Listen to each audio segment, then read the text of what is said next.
Hello friends. स्वागत है आपका अपने YouTube channel study I Q with Kavita ma'am पे। गाइस, जैसे कि आप जानते हैं मैं आपके सामने लेटेस्ट अपडेट लेकर आती रहती हूँ। और आप डी ट्रिपल एस बी का न्यू नोटिफिकेशन आया है। और अभी नोटिफिकेशन आने का मतलब ये होता है कि अभी वैकेंसी जो है वैकेंसी आ गई है। और अभी आप अपनी जो उसके लिए तैयारी है, अपनी जॉब के लिए अपनी तैयारी जोरों शोरों से अब लग जाइए। ठीक है।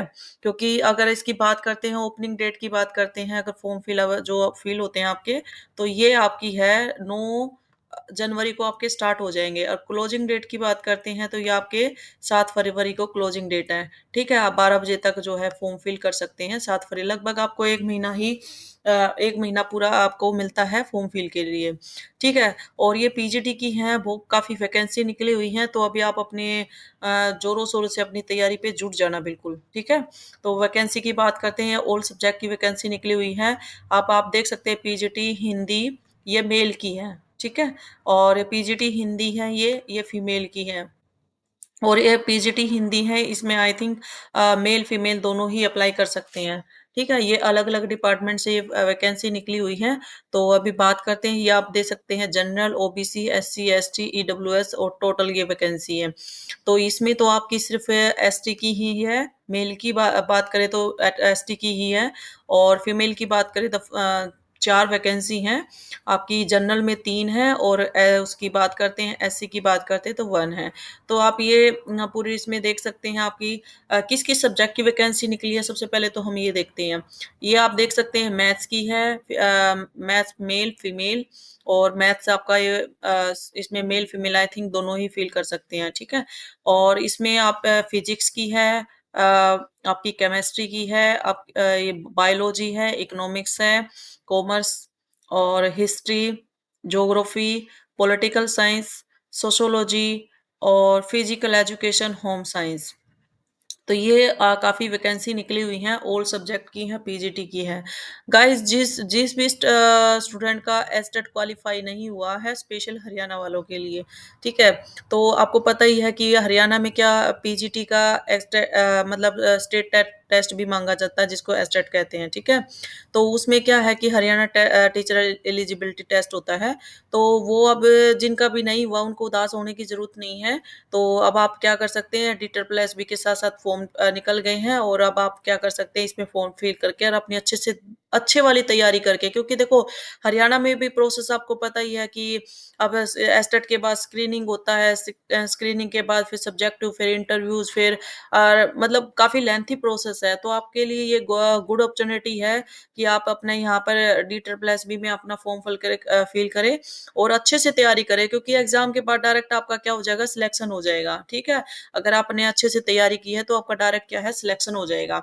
तो ये आपके लिए बहुत अच्छा मौका है। आप इस मौके को हाथ से मत जाने देना। ठीक है। तो अभी आपकी वैकेंसी की बात करते हैं। सबसे ज्यादा वैकेंसी तो आपकी 29 है आपकी। किस किस सब्जेक्ट में निकली हुई है, आप देख सकते हैं, ये आपकी निकली हुई है पॉलिटिकल साइंस में। ये आपकी पॉलिटिकल साइंस में है, मेल की है ये। सबसे ज्यादा वैकेंसी निकली हुई है। ठीक है। और उसकी सेकंड नंबर पे बात करते हैं, ये आपका 23 वैकेंसी है, 23 वैकेंसीज हैं। ये आपकी इकोनॉमिक्स की हैं। ठीक है। अगर टोटल वैकेंसी की बात करते हैं तो टोटल वैकेंसी कितनी है, 297 आपकी टोटल वैकेंसी है। और जनरल की बात करें तो आपकी 126 वैकेंसी है। ठीक है। ये आपकी देख सकते हैं, S C S T, EWS की, ये ओबीसी की, ये सभी वैकेंसियां यहाँ पर निकली हुई हैं। तो ये काफी अच्छी अपॉर्चुनिटी है। जिनका एस्टेट नहीं है उनको तो उदास होने की बिल्कुल ही जरूरत नहीं है। इससे अच्छा आपका मौका हो ही नहीं सकता। हरियाणा में तो आपको पता ही है अभी आप क्या चल रहा है। ठीक है। किस कभी केस हो जाता है, कभी आउट ऑफ सिलेबस आता है, कभी कुछ कभी कुछ। तो ये आपका सेंटर की जॉब है। तो इसके लिए आप अपने अच्छे से प्रिपरेशन हो जाइए और अपने माइंड को बिल्कुल सेट कर लीजिए। जिनका ऑलरेडी एस्टेट क्वालिफाई हुआ है वो भी अपने इसको मतलब अपना जिसका भी सी टेट है या नहीं है, जैसे भी है आप इसको फिल कर लीजिए। ठीक है। और आपको फिल करना कैसे है, तो आपको ये जो D S D triple S B की ऑनलाइन वेबसाइट पे जाके आप इसको फिल कर सकते हैं। और सबमिशन की अगर बात बात करते हैं तो ये आपका लास्ट डेट रहेगी 7 फरवरी रात के 12 बजे तक आप इसको फ़िल कर सकते हैं, ठीक है? तो इसमें एक आपको ध्यान देने की ज़रूरत क्या है, वो आपका देखो जो आपका एप्लीकेशन है वो आपको एक्सेप्टेड होगा ऑनलाइन मोड में, ठीक है? आपको अगर सिर्फ़ ओनली क्या करना है, आपको ऑनलाइन जाकर ही आपको फॉर्म फ़िल करना है।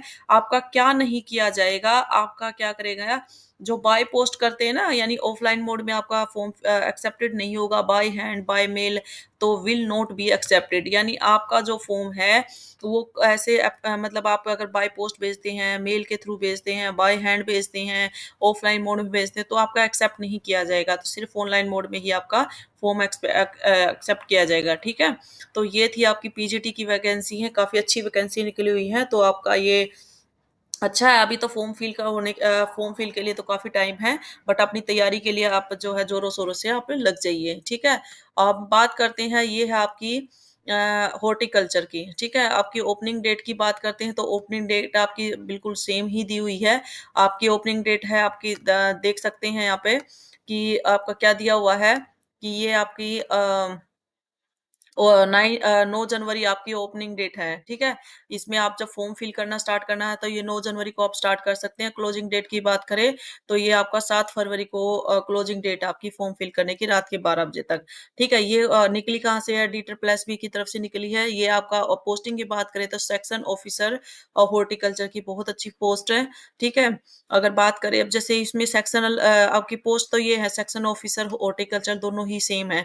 पर इसके जो डिपार्टमेंट है ना वो अलग-अलग डिपार्टमेंट है। जैसे आप बात करते हैं इसमें म्युनिसिपल कॉर्पोरेशन ऑफ दिल्ली, इसमें तो काफ़ी वैकेंसी है, ठीक है? इसमें वैकेंसी की बात करते हैं तो ये काफ़ी निकली हुई है, 40 है जनरल की और ओबीसी की 25 और एससी की 13। अब टोटल वैकेंसी की बात करते हैं तो ये आपकी कितनी है 89 है। अब आप न्यू दिल्ली म्युनिसिपल काउंसिल की बात करते हैं तो ये आपकी ये 19 है। टोटल वैकेंसी की बात करें तो आपकी 108 है टोटल वैकेंसी, ठीक है? तो आप आपके लिए मतलब बहुत अच्छी अपॉर्चुनिटी है जिन्होंने भी हॉर्टिकल्चर में जिन्होंने भी डिग्री ली है, डिप्लोमा किया है, ठीक है? जिन्होंने भी मतलब हॉर्टिकल्चर में हॉर्टिकल्चर के लिए जिन्होंने स्टडी की है उनके लिए बहुत अच्छी अपॉर्चुनिटी है, अच्छी वैकेंसी निकली हुई है।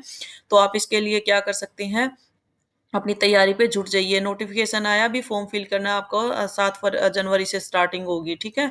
और क्लोजिंग डेट की बात करते हैं तो ये आपकी रहेगी 7 फरवरी को 12 बजे तक, आप रात के 12 बजे तक जो है इसको फिल कर सकते हैं। इम्पोर्टेंट अगर नोटिस की बात करें, इम्पोर्टेंट नोट की बात करते हैं तो ऑनलाइन एप्लीकेशन आपकी एक्सेप्ट की जाए ऑनलाइन मोड में ही आपकी एप्लीकेशन जो है एक्सेप्ट की जाएगी। आप इसको मतलब by post offline offline mode में आप भेज ही नहीं सकते इसको, ठीक है? ना मेल के थ्रू भेज सकते हैं, ना बाय हैंड भेज सकते हैं। मतलब आपके लिए क्या है, कंडीशन वही सेम है, जो आपकी पीजीटी के लिए थी वही सेम है इसमें, ठीक है? बस यही थी एक छोटी-सी इन्फॉर्मेशन थी जो आपको पता होनी चाहिए कि आप अपने ये ना हो कि फॉर्म आ गए और एकदम से फिर आप अपनी तैयारी स्टार्ट करते हैं तो वो फिर उसमें सिलेक्शन के चांसेस ना के बराबर होते हैं, ठीक है? जो बच्चे पहले से ही तैयार कर रहते हैं ना एग्ज़ाम के लिए, क्योंकि आपको पता ही है कि इलेक्शन आ रहे हैं तो अभी गवर्नमेंट भर-भर के जो है वैकेंसियाँ दे रही हैं, तो अभी आप ये मौका बिल्कुल हाथ से मत जाने देना, ठीक है? और गाइज़ जो मेरे चैनल को सब्सक्राइब कर चुके हैं, जो इस चैनल पे ऑलरेडी बने हुए हैं वो अपना कंटिन्यू रहे, क्योंकि इस पे अभी एचएससी की भी तैयारी स्टार्ट हो जाएगी और सीटेट की तो आपकी चली हुई है। और साथ में जो नए हैं वो इस चैनल को सब्सक्राइब ज़रूर कर लीजिए, क्योंकि इस पे मतलब लेटेस्ट अपडेट के साथ-साथ जो है क्लासेस भी आपकी कंटिन्यू रहती हैं, ठीक है? आपका जो टीचिंग के लिए तो स्पेशल है ही ये चैनल, और साथ में ही किसी भी स्टेट की जो भी तैयारी करवाई जाती है, आपकी जीके है, स्टैटिक जीके है, हिंदी है आपका, ठीक है? और आपका करंट अफेयर है, आपकी मतलब ऑल सब्जेक्ट की तैयारी, आपका सब्जेक्टिव सब्जेक्टिव 6 टू 12 तक की एनसीईआरटी मैं इस चैनल पे कंटिन्यू रख रही हूँ, ठीक है? तो ऑल सब्जेक्ट की आपका जो स्टैटिक जीके में जो अदर स्टेट का एग्ज़ाम दे रहे हैं ना, उनके लिए तो स्टैटिक जीके बनता है वो, ठीक है? और जो टीचिंग का दे रहे हैं इसमें आपका पता ही है एनसीईआरटी को फॉलो करता है, तो 6 टू 12 तक की एनसीईआरटी इस चैनल पर बहुत अच्छे विद कॉन्सेप्ट के साथ, एक्सप्लेनेशन के साथ बहुत अच्छे से, और जैसे एग्जामिनर क्वेश्चन पूछता है ना, आपको ऐसे ही अंडरलाइन करवाया जाता है, तो आप इस चैनल को सब्सक्राइब ज़रूर कर लीजिए। आपके लिए बहुत अच्छी अपॉर्च्युनिटी है ये, ठीक है?